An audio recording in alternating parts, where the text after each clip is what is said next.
everyone, and I trust that you're well. My name is Wango Muriuki. I am a social media manager, digital marketer, and content creator. Welcome to Let's Talk Insurance series, and we're currently in episode 4. And I want us to talk about life insurance, so the definition and whatnot. And I'm again joined by Mr. Steven, who's not new, an insurance agent, who will give us all the information that we need. So, in a nutshell, what is life insurance? Life insurance is basically a contract that is between an insurer and an insurer, an insurer and an insured, whereby that they compensate. They compensate either the immediate family in the event the insured dies within the time frame of the contract that they have between. Of course, if someone dies or they have an accident and they get permanently disabled, the insurance pays out a particular amount based on the contract that they had already set with the insured. Okay. So what should I look out for in this policy? In the insurance, you look at for the life insurance, because there are many products. The life insurance, as it would be, is broken down into many products that are relevant for the people. Because primarily when people talk about life insurance, that it's just about me dying and I have an accident.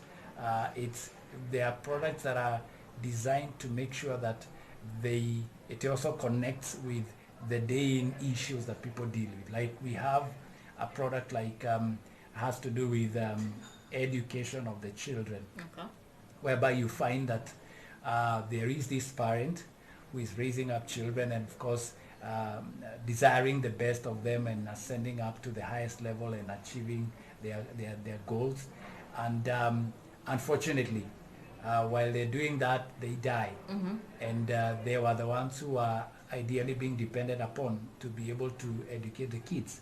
And so those kids are in a very vulnerable place.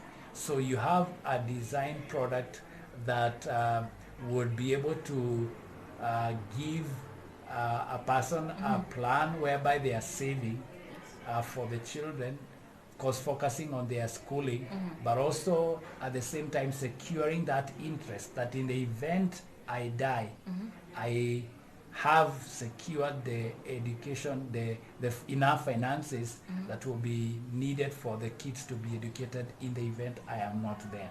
So what you look up to is you're looking at what's the relevance of the product that you're taking when you're taking a life insurance. Don't just take plain insurance. Okay, I just die and then there's a compensation. You want to link it up with the relevant areas of day-in-to-day life. Like you're talking about the education of the children.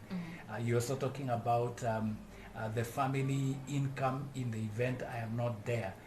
You're looking at the relevance of the package of the product that you're taking in the life insurance product, because there are those ones that are veiled from the company, like if you're working in an organization and where an organization will pay out in the event an employee dies in the event of their work, or they get permanently disabled. So also there are those ones, the private ones people take for themselves individually, but they will be designed also in other forms whereby it's not just said that it's just a life insurance. It will come in form of an education savings plan. It will come in form of an investment plan for where someone is saving, but also it's also having a component of the life insurance with it. How frequently should I review my life insurance cover? At least they talk about an annual base to be able to, in the event there is something that has changed, that would impact on the contract that you have, because anything that happens to you, like a terminal illness that was discovered within the course of the year, it's good to be able to notify the insurance company. Or maybe you have this life insurance and you took it when you are single, but then now you're married, and you need to inform the insurance company, of course, those developments, because they also somehow modify the kind of product that you have. Okay, as you've mentioned, it covers things like education, accidents, death, and stuff like that. So can I include my next of kin, my personal insurance cover? anytime you take a life insurance, you'll always have someone that you list out. Okay. It's not just the insurance, but in most areas, even circles and those financial institutions that lend, you find that you're always required to name a next of kin. So it's important where they may be direct beneficiaries, or if they're not direct beneficiaries, they are the next person that the insurance would be able to contact in the event you're not there. Yes. Okay. And what is the age limit when it comes to life insurance? Let's talk. When can I get one, and when can I not get one? That gap. That. Usually the period is between 18 years. The earliest that someone can be able to take up an insurance. And then at the highest level, you talk about 65 years. So someone who is above 65 years, it's hard for them to be able to secure an insurance, a life insurance. So in case anything happens to me, of course, like this covers accidents or emergency death, or how do may people go about claiming it? Claiming the money reimbursement. One, of course, you have to understand, once you take an insurance, it's good to inform the next of kin. If you have listed someone as next of kin, and let them understand, or if you understand what kind of cover you have, what has it covered you, what's the nature of that insurance, so that they are able to know on what kind of scenarios will they be able to go and claim, because any life insurance would have certain elements when it is able to pay, like so they when the moment that is understood, and they have what you call the policy document, you have that available with you, and they know that you had taken up this insurance, and it is either an education plan, and it pays in the event of death or whatever. Once they know that, then if death occurs, the first thing they need to do is notify the insurance company.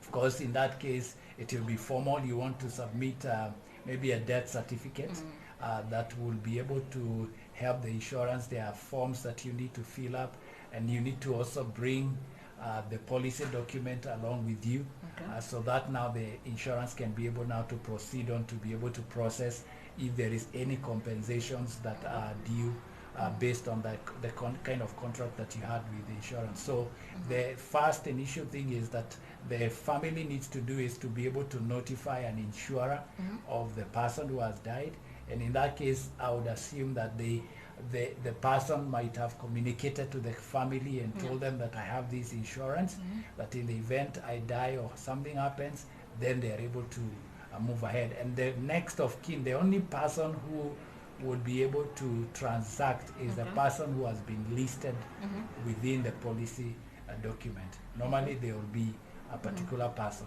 It can be the spouse, it can be a mother, it can be a sister, and that must be appearing, because nobody can just arise and just go and make a claim. Okay. And we've also seen that people get killed or harmed just for these benefits that come with it. So as the person signing the life insurance, is there a particular way I can sign or handle it such that in case of anything, do I get killed over land issues or whatever happens, that these benefits will directly go to my people, not to like our to a katikati, like distant relative who knew you had a policy? So how can I ensure that it's safe for my people to, when they go to get claims, it won't go sideways and they lose all the benefits that came with my insurance? One, when you take the insurance, is that you identify the core people to you, and it's important that you be careful who you list out there, because if you just put any person, then it might be challenging now